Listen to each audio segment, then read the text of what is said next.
Gayle, thanks for joining us. Okay, My I'd pleasure. love to hear how you got started in the world of fashion show production. Sure. So I started, my first job out of college was at Calvin Klein in the PR department.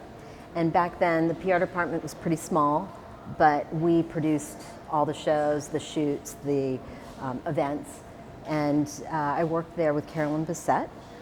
And she taught me how to do casting, she taught me how to do production, and I very quickly moved out of the PR side into the show production and event production side. So we were at 21, 22, I was casting for the Calvin Klein show and the CK shows and all of those PR events and women's wear shoots and sort of marketing photo shoots and that sort of thing. From there, I met a number of different stylists, Melanie Ward, Joe McKenna, Lori Goldstein. I went to go work for Lori Goldstein as a stylist assistant working on her editorial shoots. Vanity Fair, Allure, Italian Vogue, the Madonna photo shoot, sort of Madonna at her peak. So I worked for her for a little while, and then after that I went to KCD and I was producing shows there. I left there in about 2000, and then I decided to start my own thing in an effort, thinking that it was going to be a little easier than working full-time.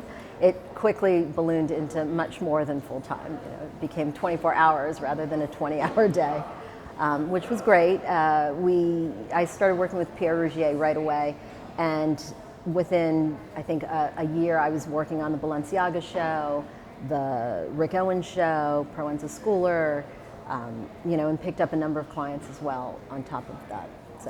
So you're responsible for a number of different shows here in New York, Proenza Schouler being one of them. Yep. So, share with me, how the landscape has changed in the last, really 3 to 5 years for fashion shows. Well, there's been, the introduction of social media has changed everything. And hopefully budgets. The budgets.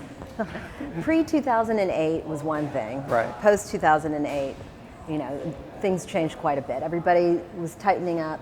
There was a little bit of, everybody was keeping track of things, but now, it's really how do you maximize with what you've got, and how do you always make whatever it is you have look very intentional and not like you're being cheap, not like you're poor. And how do you get clever about materials or methodologies or different talent that you work with. And one of the ways that we've had to learn to live is working with sponsors. It's sort of a new entry into the show field for the last, I would say, 5 years, 8 years. But now shows are wholly dependent on these sponsors. For hair, makeup, nails. Sometimes there's subsidies from fabric companies or fiber companies. We've worked with tech companies as well. And you're trying to balance how to finance the shows along with how do you not completely lose all of your integrity at the same time. So what are clever ways we can work with a tech printer company? Maybe we print the programs with their machines and we give them a little credit, and you give them a little shout out on social media, that sort of thing. But one of the big issues that we're finding, not issues per se, but one of the elements that we're having to play to more is how to make everything Instagrammable or Snapchatable. So everybody needs to be able to take a selfie in front of a set or in front of a lighting element, or what makes it interesting to make people want to distill it out into social media. And increasingly that's what we're playing to. Is that usually the first request or is that the last request? It's not, it's somewhere in the middle. Somewhere in the middle. It's definitely at play when we start developing set and lighting design and runway configuration. So. More often in New York City, I'm seeing sort of a combination of things. We've got, sort of shared spaces, and then we've got, disenfranchised spaces that are all around town so that the designer can have a build out of, say, 3 to 4 days to really present their vision. Yes. And not a space that are shared. Like, what percentage of the spaces, for instance, are you using that are shared spaces versus, your own spaces? I would say only about 25% of our spaces are shared spaces, and the balance are individual, full build out with, bringing in the lighting, bringing in the permits, bringing in the staging, the power, the distribution, the backstage setup, security, air conditioning, heating, sometimes water. Right. So, yeah. And then what do you think the return is for those?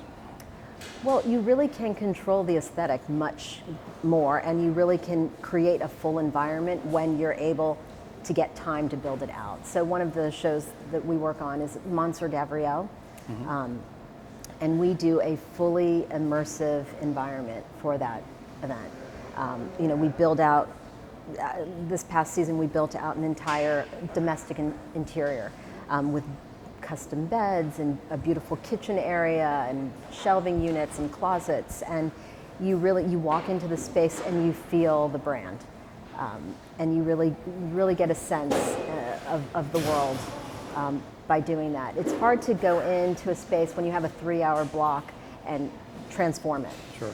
So for that we had 4 days. You also do opening ceremony as well, Correct. which is also an immersive experience. Correct. And do you feel that those experiences translate well to digital, or as well as you'd like? I think as well as they can. I think they are pretty impressive through Instagram and through the online videos that you might be able to see. But when you're in that space and you see and feel the environment, it's a whole nother experience. It's just completely elevated. For instance, 2 seasons ago, we worked in 23 Wall Street, which is this old bank, JP Morgan bank building down on Wall Street across from the stock exchange. Really bare bones space, empty, crumbly, beautiful building.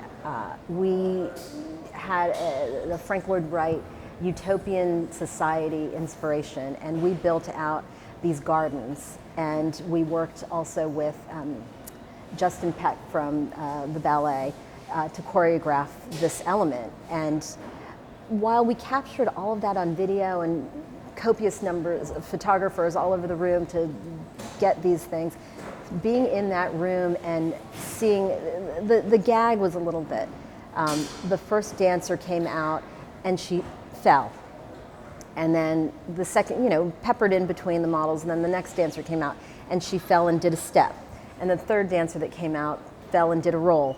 And it progressively got a little more complicated in their step. And by the end of it, the dancers that had come out, peppered in between the models, were doing full choreographed dance routines. And to hear the gasp in the crowd when the first couple of models fell was so amazing. The feeling was so, it was amazing. It was absolute, joy to hear that.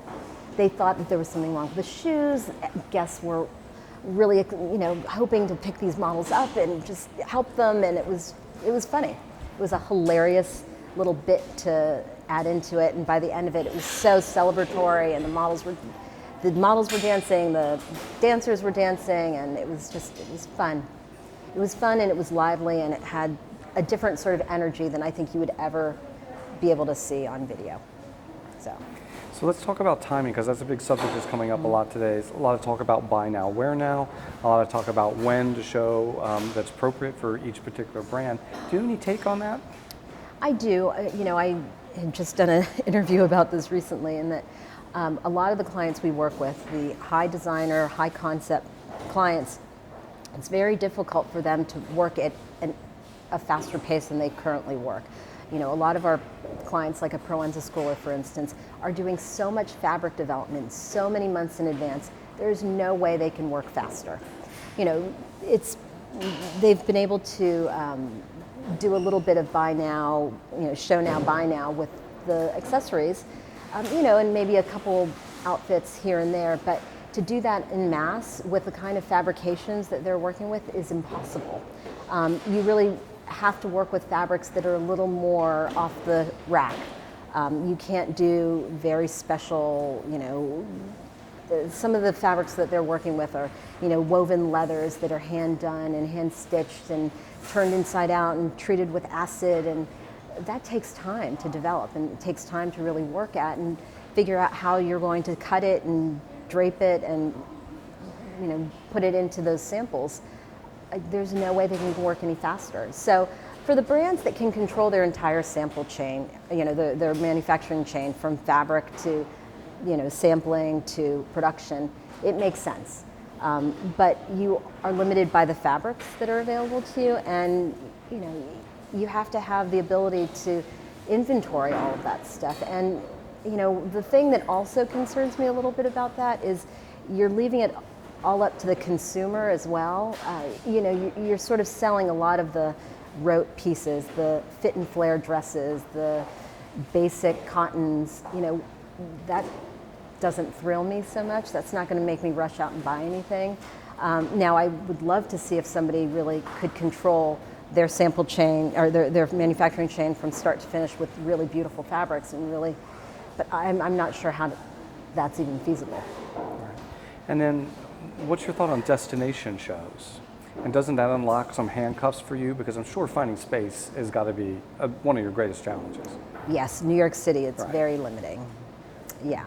So destination shows, for those brands, like the Chanels and the Diors that have the cash to do it, that makes total sense. Again, talk about fully immersive environment. They're able to really give those editors an experience. They take them on trips throughout the city and tours and food and meeting with cultural, dance troupes in each of the cities. And that makes sense for those brands. And I do love the idea of opening the world up in that way. I primarily work in New York, and we are really limited here with the real estate. One of my big complaints is that everything's turning into a luxury condo. So all of the great old warehouses and garage spaces that we used to really find and work in abundance are gone. And then, I'm sorry about that, because the landscape has changed, but I'm also happy for the city on some levels and the people involved in that. So let's, about men's, new men's fashion week. It's only been 3 seasons now. How has that affected you and your world? It's been great. Those designers that I work with used to show during Women's Week, so it hasn't changed much other than scheduling. Right. So it's nice to not have it on top of Women's because it gives us a little more space to plan. All right. Listen, thank you for taking the time to sit down and chat with us today. Thank you. All right, and we look forward to seeing you this upcoming season's shows. Thank you. Thanks. Bye.